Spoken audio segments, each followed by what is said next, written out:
There is a new trend. Okay, not really new. It has been like that from Adams, but it has a way of damaging marriage much more quicker than any other reasons. We would be trying to understand the modern marriage threat. It's about the screenshots, the scorecards, and the environment of hurt in our marriages. There are certain wounds children were never meant to carry. Yes, but nevertheless, many of these children have become like the emotional custodians of battles they never fought. I know what that means. I know how it feels. Nevertheless, many of these children have become like the carriers of preserved wounds, like the archived betrayals and embalmed disappointment from their parents' marriages. That shouldn't be that way. All those pains should have been healed long time ago, but they preserved it. It was embalmed, and then they transfer it from one generation to the other. There are offenses my father committed even long time ago before I was born. Maybe there are some records of his mistakes, his failures, some painful chapters that should have been buried long time ago, or that should have been healed, or that should have been redeemed with time. But instead of closure, they were preserved, they were repeated, they were retold and kept alive. And guess who kept me well updated? It was my mom. Yeah. And sadly, this pattern is becoming dangerously common. In counseling, I have sat across couples and watched what was supposed to be sacred, their relationship, their conversations, turn into like a courtroom sessions instead of a healing. There is evidence presentation, right from the husband or the wife. I have my evidence. I know what you did. Then you have a lot of scorecards. This is one of the hidden tragedies in many marriages today. Pain is no longer simply experienced. It is now preserved. Hurt is now embalmed. Disappointments are now archived, and offenses are stored like evidence in emotional vaults. Rather than allowing healing, many spouses become curators of unresolved pains. And now, in modern marriages, technology has even made it much more dangerous. It made it more worse. Today, people don't just remember offenses, they embalm them.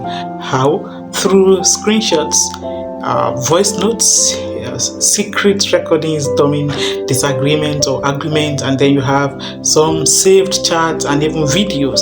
All of these are emotional scorecards we have in our marriages in recent times. You have every disappointment being fully documented. Every hurt is preserved.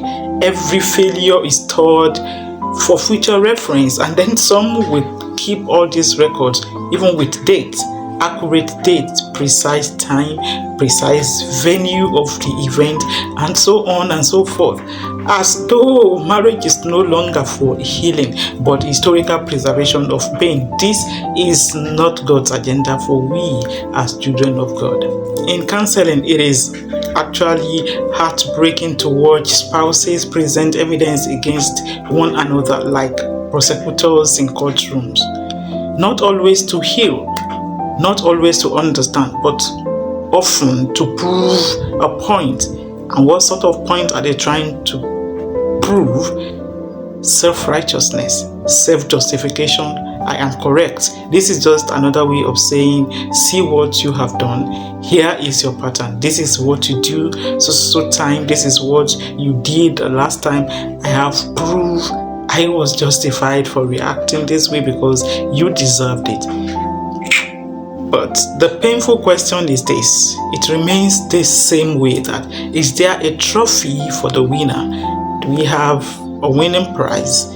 I wonder why we chose to have documented ill manners of our husband or of our wife.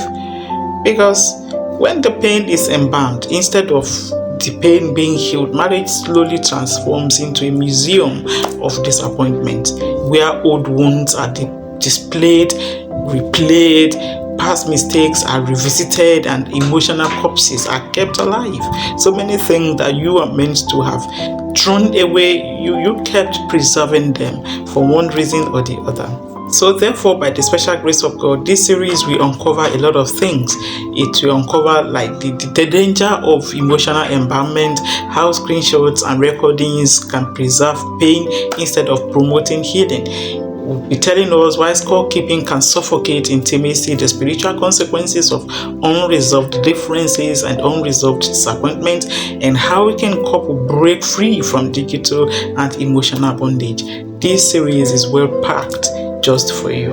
Now, as I will drop in the curtain for today, I just want to drive this point home that whatever the pain, the hurt, the disappointment, and all of that, if it is embalmed, it cannot heal, and what is constantly preserved cannot fully die.